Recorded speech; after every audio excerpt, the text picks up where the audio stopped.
Halo sobat semuanya, manusia itu tidak bisa hidup tanpa organisme yang ada di sekitar kita, baik yang biotik maupun juga anbiotik. Tahu nggak sih ilmu yang mempelajari mengenai hal itu? Ilmu yang mempelajari mengenai hal itu adalah kosmologi dan juga ekologi. Mari kita kupas satu persatu. Kosmologi merupakan ilmu yang berasal dari bahasa Yunani, yaitu kosmos yang berarti dunia dan juga logos yang berarti ilmu. Istilah kosmologi pertama kali dicetuskan oleh Christian Wolff pada tahun 1730. Kosmologi ini juga sering disebut sebagai filsafat alam. Oleh karena itu, kosmologi merupakan ilmu yang mempelajari mengenai struktur dunia, baik dalam proses penciptaannya, elemen-elemen yang ada di dalamnya, serta karakteristik tempat dan waktu di dalam dunia yang dibahas secara rasional. Lalu, apa itu ekologi? Sama dengan kosmologi, ekologi juga berasal dari bahasa Yunani, yaitu oikos yang berarti lingkungan dan juga logos yang berarti ilmu. Sejatinya, semangat ekologi itu sudah ada sejak zaman dulu. Namun, sebagai sebuah ilmu baru dicetuskan oleh Haeckel. Haeckel berpendapat bahwa relasi antar organisme itu harus saling menghormati dan juga menguntungkan. Tahu gak sih, pandangan Haeckel ini sangat menolak pandangan Darwin. Kenapa?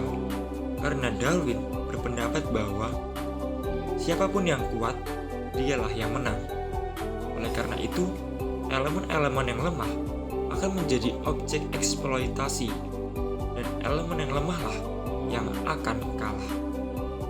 Ini jelas ditolak oleh Haeckel, karena bagi Haeckel, relasi antar elemen itu, baik yang kuat dan juga yang lemah, itu harus relasi yang harmonis dan juga relasi yang menguntungkan. Kita dapat mengistilahkan kedua ilmu ini dalam bahasa Inggris. Kosmologi dapat diistilahkan dengan kata home. Home diartikan sebagai keseluruhan bangunan sebuah rumah, sedangkan ekologi diistilahkan dengan kata house yang lebih condong pada relasi atau rasa nyaman di dalam rumah tersebut. Penjelasan-penjelasan di atas adalah sebuah teori yang mengundang setiap manusia untuk memiliki sikap dalam berelasi dengan ciptaan lainnya, baik secara harmonis dan juga saling menguntungkan. Hanya saja, realita di masa sekarang bertolak belakang dengan teori itu. Sebagian besar manusia masih menganggap dirinya sebagai ciptaan yang paling sempurna dan juga unggul bila dibandingkan dengan ciptaan lainnya. Hal ini karena manusia memiliki daya rasional yang tidak dimiliki oleh ciptaan lainnya. Akibatnya apa? Manusia jatuh pada sikap superior dan sikap mengagungkan diri di hadapan ciptaan lainnya. Sikap tersebut mendorong manusia untuk bertindak sesuai keinginannya saja, tanpa memperhitungkan kebutuhan. Mari pada kali ini, kita lebih fokus pada sikap superior manusia terhadap hewan. Sudah banyak kasus yang terjadi dalam topik pembicaraan ini. Misalnya saja, hewan-hewan peliharaan seperti anjing, kucing, burung, dan lain-lainnya disiksa oleh yang memelihara, yaitu kita manusia. Atau juga eksploitasi hewan demi memperoleh keuntungan ekonomi yang besar tanpa mengeluarkan budget yang besar. Atau juga memburu hewan-hewan yang sudah dilindungi, dan tindakan-tindakan jahat lainnya. Beberapa penyebab dari tindakan-tindakan jahat itu karena lemahnya hukum dan peraturan dari pihak yang berwajib, kurangnya kesadaran manusia akan pentingnya keseimbangan ekosistem, ketamakan manusia dalam perekonomian, dan juga menganggap hewan sebagai makhluk yang lemah dan tidak penting. Perbuatan-perbuatan itu merupakan tindakan yang sangat tidak mulia.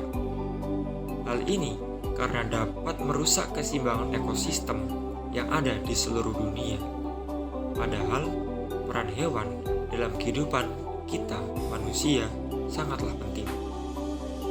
Kalau tindakan ini terus terjadi, bagaimana nasib generasi kita selanjutnya?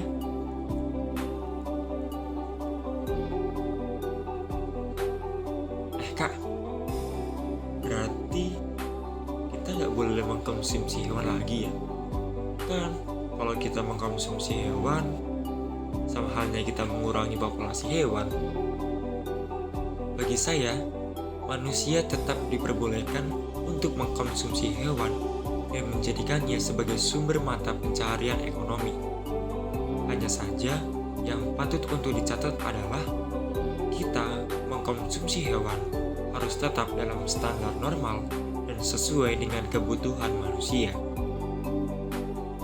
Jangan sampai kita jatuh pada sikap antroposentrisme, bahwa pusat dari segala sesuatu hanyalah manusia, sehingga kita bersikap seenaknya terhadap hewan. Dari demikian, kita tetap harus menghormati saudara-saudari kita yang memilih untuk tidak mengkonsumsi hewan dengan berbagai alasan yang melandasi keputusan mereka. Romo Mattheus Mali CSSR pernah menegaskan bahwa ilmu ini bukan soal teori saja, namun membutuhkan tindakan praktis. Maksudnya adalah, ilmu ini tidak hanya cukup untuk dipahami secara rasional, namun juga harus berbuah di dalam kehidupan kita sehari-hari. Di sini kita memiliki misi untuk menghargai, mencintai, dan memandang ciptaan lainnya sebagai ciptaan yang sama dengan kita. Misalnya, dengan merawat hewan peliharaan kita dengan baik, adanya peraturan pemerintah yang ketat, menjaga alam dan juga hutan sebagai rumah bagi banyak hewan, mengeksploitasi hewan sesuai dengan kebutuhan, mengembangbiakkan, memelihara, dan juga menjaga hewan-hewan yang dilindungi, serta masih banyak lagi tindakan-tindakan positif yang bisa kita lakukan. Manusia dan ciptaan lainnya diciptakan oleh Allah sesuai dengan cinta dan diciptakan dengan sangat baik. Manusia yang memiliki daya kemampuan rasional yang lebih tinggi dibandingkan dengan hewan dan ciptaan lainnya diundang untuk menjadi co-creator dan co-redeemer seperti Allah bagi ciptaan lainnya. Kita tidak hanya mengeksploitasi, namun juga menjadi pencipta dengan terus melestarikan semuanya demi generasi selanjutnya. Mari kita semua membangun gerakan secara pribadi maupun bersama untuk menghormati alam semesta, sebab manusia tidak bisa hidup tanpa ciptaan lainnya. We are not only in the world,